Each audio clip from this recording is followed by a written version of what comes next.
Hola a todos, hoy estamos con Patricio Escobar. Él es campeón nacional de downhill y de trial. Y el día de hoy, Patricio nos acompaña con el objetivo de compartir su experiencia en la unidad de cuidados intensivos para mejorar sobre todo la atención de nuestros pacientes. ¿Cómo estás, Patricio? Muy bien, gracias, excelente. Okay. Patricio, el día de hoy quisiéramos que nos contara la experiencia que vos viviste y qué fue lo que te llevó a la unidad de cuidados intensivos. Bueno, les cuento. Entonces yo, como les decía Diego, yo durante 20 años practiqué el ciclismo, más específicamente el trial, el downhill y el enduro. Y montando en la bicicleta todoterreno, en octubre de 2019, iba a encontrar la ciudad de Bogotá y bajando por unas escalas a alta velocidad y me enredé, pues caí de una manera que la bicicleta me catapultó hacia adelante, salí volando, no sé, 8 o 10 metros, caí de cabezas y quedé tendido en el piso. En ese momento yo trato de moverme porque yo no quedo inconsciente y me doy cuenta que no me puedo mover. 10, dale cuando venga parte, listo. 5, 4, 3, 2, 1, parte.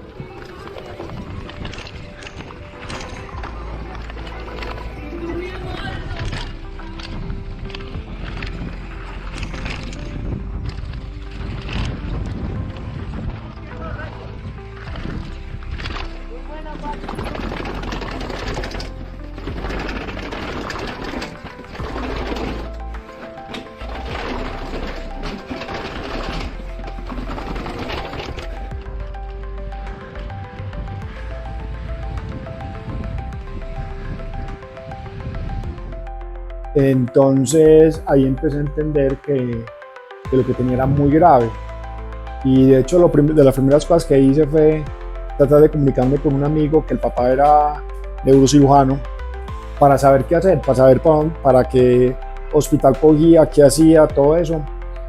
Y a partir de ese momento empieza una historia de supervivencia muy difícil porque yo más o menos sabía a qué me enfrentaba. Sabía que era una lesión medular, sabía que era a nivel cervical porque no podía mover ni mis manos ni mis pies, pero uno realmente no conoce qué tan graves son las cosas y cómo se desencadenan este tipo de lesiones. Entonces yo estuve más o menos unas 30 horas en un hospital intermedio y en una camilla tirado. Luego yo me di cuenta que eso me causó una escara bastante compleja, de la cual 5 años largos después todavía tengo secuelas. Yo me logré curar de esa escara y eso, por ejemplo, es una de las cosas que es más incómodas y malucas que le puede pasar a uno como paciente. Entonces, esas primeras 30 a 40 horas donde ya logro entrar a una unidad de cuidados intensivos. De hecho, para mí fue un alivio entrar a la unidad de cuidados intensivos porque básicamente yo iba en una espiral de la muerte, literal, donde empieza a fallar todo el sistema neurológico y se muere uno. O sea, una lesión medular a nivel C3, C4, de las primeras cosas que puede suceder es la desconexión del diafragma. Por el nervio frénico, si no estoy mal, y esa desconexión de ese nervio hace que uno básicamente debe respirar, entre otras cosas.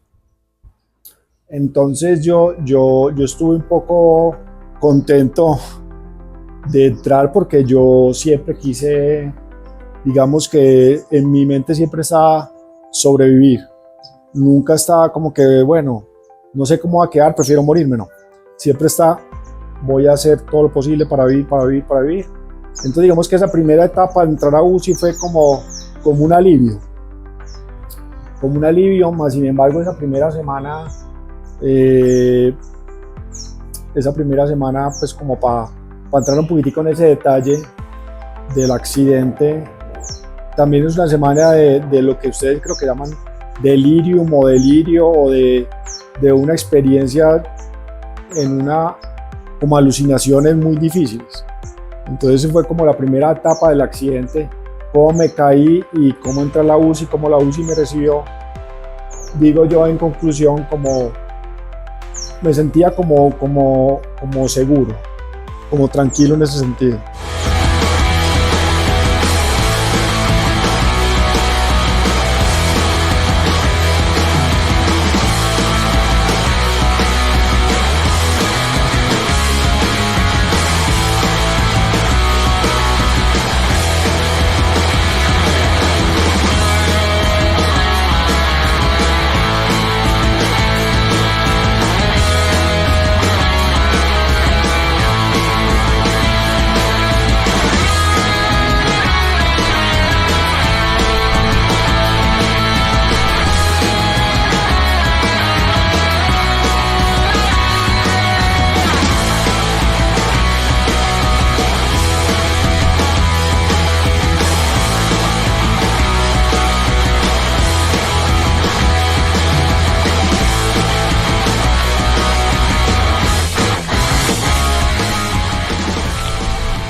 Y dentro, digamos, de la experiencia que viviste en la UCI, ¿qué fue lo peor pues, que tuviste?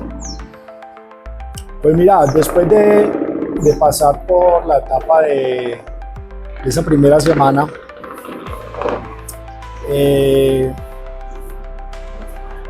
yo creo que el problema es que en las UCIs, como ahorita lo conversábamos, pasan demasiadas cosas. Hay muertes, hay ruido, esos 24 horas, entrando pacientes, saliendo pacientes, monitores, códigos de todos los colores, turnos de enfermería. Bueno, una de las cosas que entonces me pasaba a mí era que yo primero estaba con ventilación mecanizada a través de una traqueostomía, primero a través pues, de la boca y después de la traqueostomía, por lo cual no podía comunicarme, no podía hablar. Segundo, estaba consciente. Tercero, no podía mover ni mis manos ni mis pies, obviamente. Entonces yo estaba pues básicamente incomunicado y sin poder expresar absolutamente nada. Lo único que podía hacer era mover mis ojos y hacer unos sonidos con mis dientes y con mi lengua. Entonces, entre toda esta locura, yo creo que lo peor para mí fue la falta de comunicación, de no poderme comunicar. Muchas veces yo me encontraba solo en la habitación, muchas horas del día me encontraba solo en la habitación, sin enfermería, sin acompañamiento, con necesidad de cualquier cosa, desde sed, incomodidades, toses, flemas, presión, medicamentos, todo, y no podía comunicarme. Y de hecho, una de las cosas que me pasaba, que era muy curioso, era que me ponían el botoncito para llamar a enfermería y me le dejaban ahí como quien dice, húndalo. Y yo no podía comunicarme. De hecho, yo muchas veces utilizaba un sonido que era un chasquido, y yo hacía así durísimo y hacía así, y no me escuchaban, hasta que por fin alguien me escuchaba, se asomaba por la ventana, y como no veía que yo estaba moviéndome ni haciendo nada en especial, pues yo estaba así acostado y no me podía mover, se iban.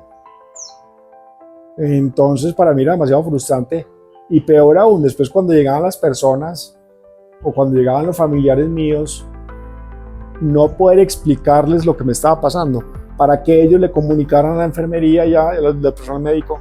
Entonces era un círculo vicioso, porque como no podía hablar, entonces después de todos esos episodios yo trataba de explicarle a la gente que yo necesitaba algo para comunicarme y yo no podía hablar, entonces era imposible transmitir todos los problemas que yo tenía. O sea, esto se sumaba a que nada de lo que me pasaba lo podía transmitir a nadie. Nadie me entendía. Entonces yo trataba, por ejemplo, una de las cosas que me pasaba con enfermería, con personal médico y con familiares, era la comunicación inicialmente era leyendo los labios. Entonces yo les decía, por decir, por favor, Pero hay gente que tiene, eso es muy raro, hay gente que tiene el don para leer los labios. Yo me di cuenta que es un don, porque a nadie le enseña a leer los labios. Pero había gente que, por favor, había gente que, ¿qué? Yo, ¿qué? Hay gente que no lo entiende. Y hay gente que no lo entiende. Entonces, con el tiempo, yo empecé a identificar quién me entendía y quién no me entendía. Entonces, ya a la gente que me entendía, yo ya le decía a esa persona, la llamaba y ella comunicaba a los doctores, porque yo estaba con los doctores y, por ejemplo, con una terapeuta respiratoria. Ella me entendía, yo la hablaba de ella y le explicaba a los doctores. Ok. Pero era muy difícil, Claro, claro.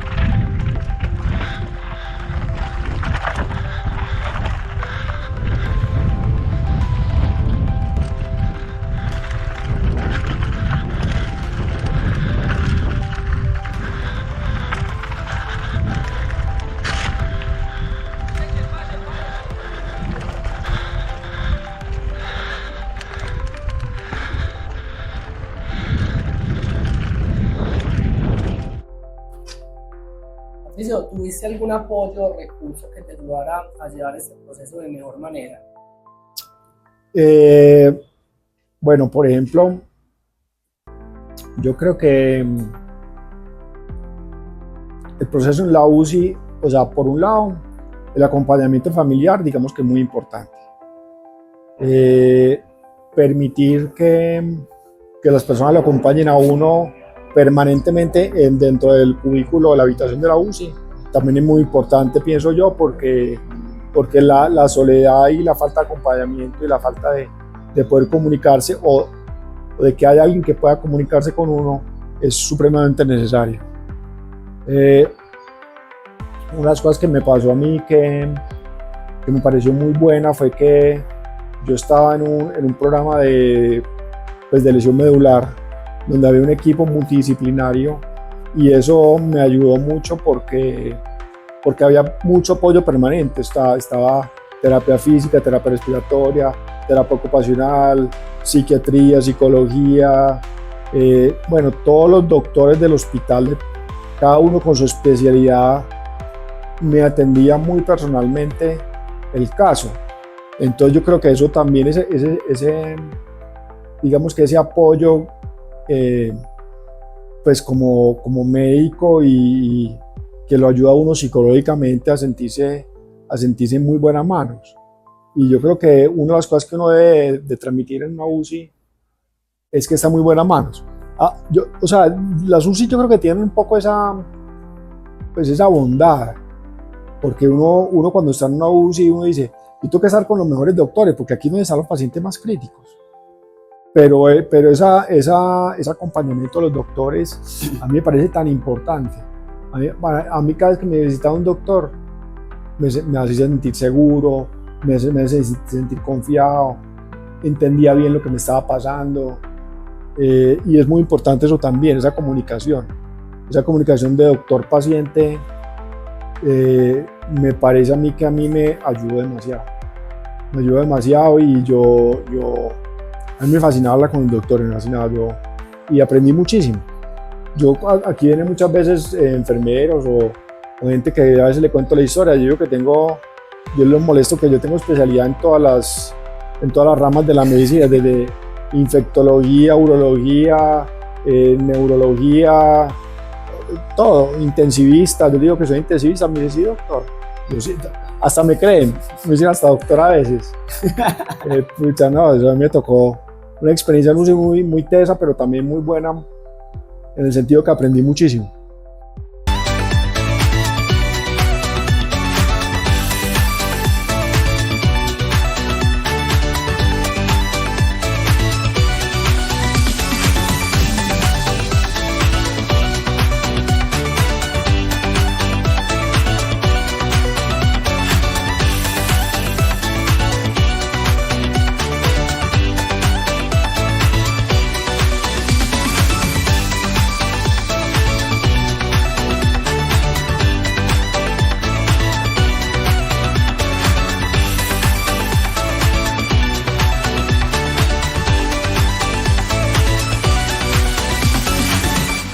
O sea que en general digamos que la relación con el equipo de salud la calificarías como buena, pues digamos. ¿O tuviste algún problema con alguien? No, o sea, digamos que yo creo que con enfermería, con los doctores y con los jefes de enfermería me fue muy bien. Con el personal de auxiliar de enfermería, sí digamos que hubo como altibajos, porque el trabajo de ellos es un trabajo siento yo que es un trabajo muy mecanizado, un trabajo que ellos tienen que hacer algo repetitivo, un trabajo donde llegan donde uno como a repetir el trabajo que están haciendo de paciente, paciente, paciente, paciente. Entonces es un trabajo que lo siente uno que lo están es como por hacerlo, entonces es un trabajo incómodo porque lo tienen que bañar a uno, lo tienen que cambiar, entonces deja de ser un poco humano y se vuelve un poco mecanizado.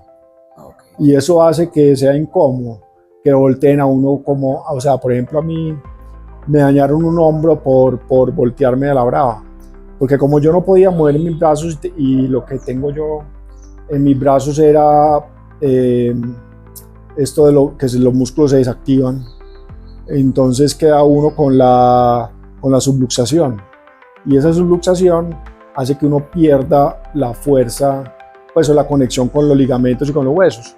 Entonces a mí me jalaban por los brazos y no podían jalarme por los brazos. Claro. Porque se me abría el húmero del hombro y eso me dolía demasiado. Me dañaron los ligamentos y yo sufría mucho y quedé sufriendo del hombro izquierdo. Yo tengo todavía crónico ese dolor. Entonces, y como no podía comunicarme, peor. Entonces, a mí podía enfermería y me jalaban así de una. Y yo, el brazo, con mi mente y con mis ojos. Claro. Entonces, yo creo que eso, con el personal médico me pasó mucho eso, que es un trabajo duro el de enfermería, pero a veces siento que muchos lo hacen por salir del paso.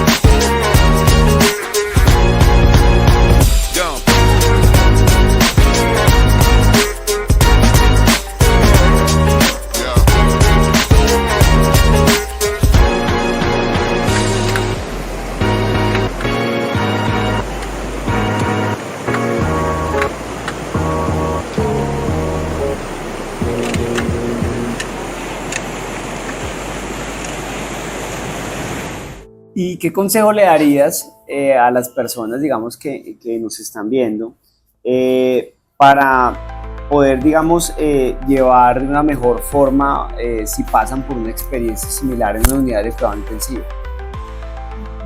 Pues una de las cosas que yo les digo que tienen que entender primero es que están con los mejores doctores. O sea, cuando uno está en cuidados intensivos, siempre lo están atendiendo los especialistas más tesos de todo, o sea, empezando por el intensivista. Yo creo que eso le da a uno un parte de tranquilidad porque hay veces uno puede estar muy mal y si uno está en hospitalización se pueden olvidar de uno un poco. En cambio, uno en cuidados intensivos tiene uno todo el monitoreo permanente, entonces hay como una sobrevigilancia de todo lo que le está pasando que hace que uno esté un poquitico más tranquilo. Entonces la gente que esté pasando por una experiencia en UCI sepa que está con toda la tecnología y con toda la atención más importante del hospital. Una recomendación también muy importante es que tengan algún acompañamiento familiar, eso ayuda mucho. Son muchas horas que uno puede pasar en la UCI solo y mientras más acompañamiento tenga uno para cualquier cosa, que lo pidan, así sea un amigo, sea el que sea, Yo creo que es una buena recomendación que estén en un hospital que lo permita. Eso es otra cosa muy importante. Muchas veces de pronto personas no pueden por X o Y razón, pero a medida que se puedan trasladar para un hospital que permita acompañamiento en la UCI, es una cosa que yo digo que obligatorio. O sea, si se pueden trasladar a un hospital que lo permita versus un hospital donde no lo permita hacer. Patricio, si pudieras resumir tu experiencia en la UCI en una sola frase, ¿cuál crees que sería? 82 días que parecieron 82 años en un planeta sin sol, a más o menos temperaturas de -0 grados, sintiéndome que me podía morir en cualquier momento, pero a la vez con la fe y con la moral y con las ganas de vivir, con el mejor personal médico posible. Perfecto, Patricio, muchísimas gracias, hermano, por contarnos tu experiencia. Sí, muchas gracias.